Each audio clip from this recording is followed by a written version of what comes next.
नमस्कार. मी दंडगे सर. आपल्या सर्व विद्यार्थ्यांना येणाऱ्या 10वीच्या रिझल्ट्स नंतर काय करायचं, कुठे जायचं, असे भरपूर असंख्य प्रश्न आपल्या मनात पडलेले असतात. त्यात सर्वप्रथम आज प्रत्येक विद्यार्थी करायचा आहे. मग काय करायचं बुवा, म्हणून आपण प्रत्येकजण सायन्स ही शाखा निवडतो. मग या सायन्स या शाखेत आपल्याला जायचं असेल तर आपण कसं जायचं? हा प्रत्येक प्रश्न आई, वडील आणि विद्यार्थी प्रत्येकास पडलेला असतो, की आता आपण कुठल्या गोष्टी कशा निवडायच्या.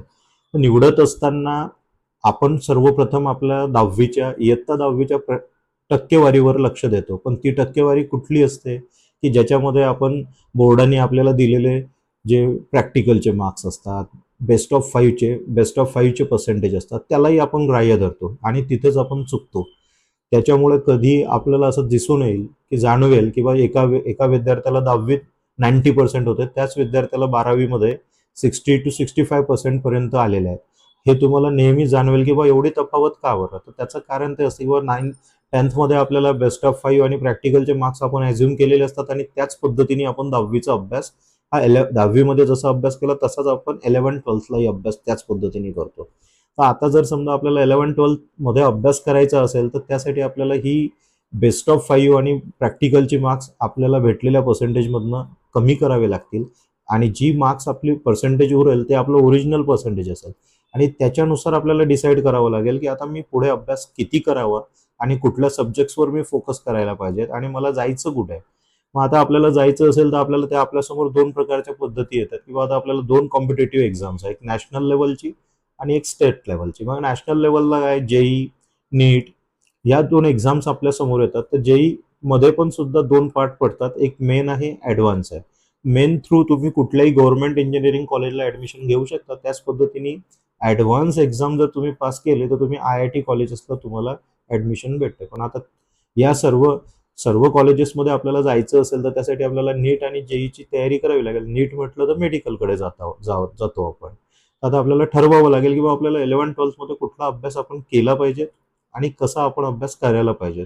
तर त्यासाठी सर्व विद्यार्थ्यांनी सर्वप्रथम अभ्यास करण्यासाठी आपल्याला पर्सेंटेज 10th मध्ये किती पर्सेंटेज आहेत याच्यावरती पहिल्यांदा फोकस घेऊन आपला 8 to 10th पर्यंतचा बेसिक कन्सेप्ट आपले किती क्लिअर आहेत याच्यावरती फोकस करून नंतरच आपण कुठल्याही कॉम्पिटेटिव्ह एक्झाम्सकडे फोकस करू शकतो. त्यासाठी पहिल्यांदा आपलं पर्सेंटेज आणि आपण किती मिळवलेलं आहे, आपल्याला किती येतं आहे, फिजिक्स म्हणजे काय, केमिस्ट्री म्हणजे काय, बायो म्हणजे काय, ॲक्च्युअल मॅथ्स म्हणजे काय, ह्या चारही सब्जेक्ट्सबद्दल किती परफेक्ट आपला फोकस किती परफेक्ट आहे हे आपल्याला पहिल्यांदा कळणं गरजेचं आहे.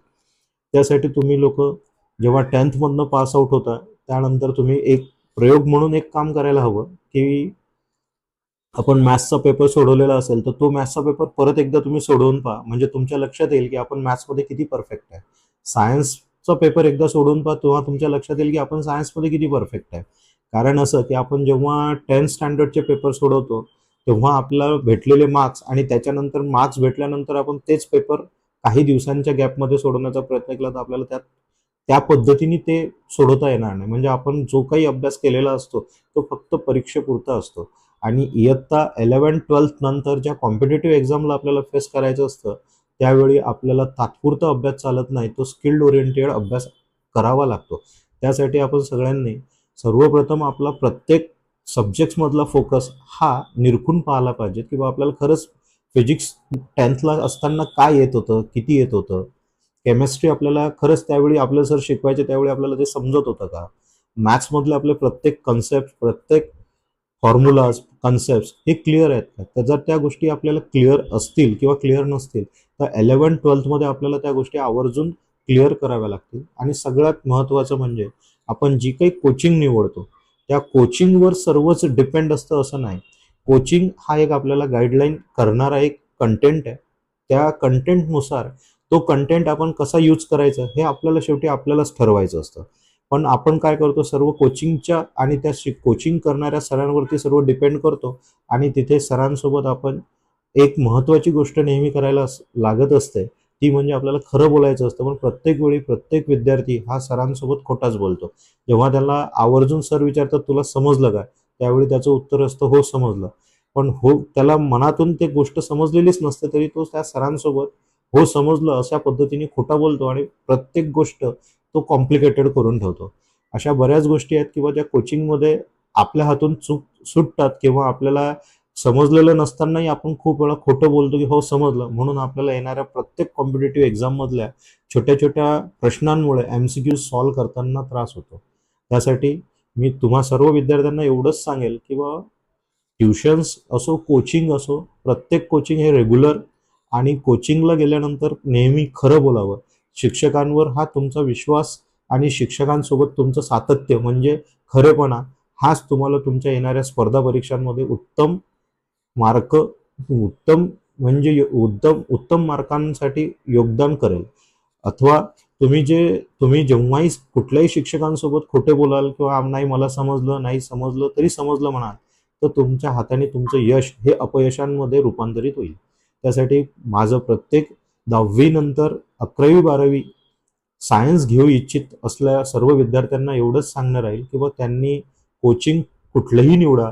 कोचिंगमध्ये शिकवणाऱ्या प्रत्येक सरांचं आपल्याला समजतं की नाही समजत याची शहानिशा करा आणि त्याच वेळी त्या सरांना समजत नसेल तर त्या सरांना सांगा की मला समजलेलं नाही.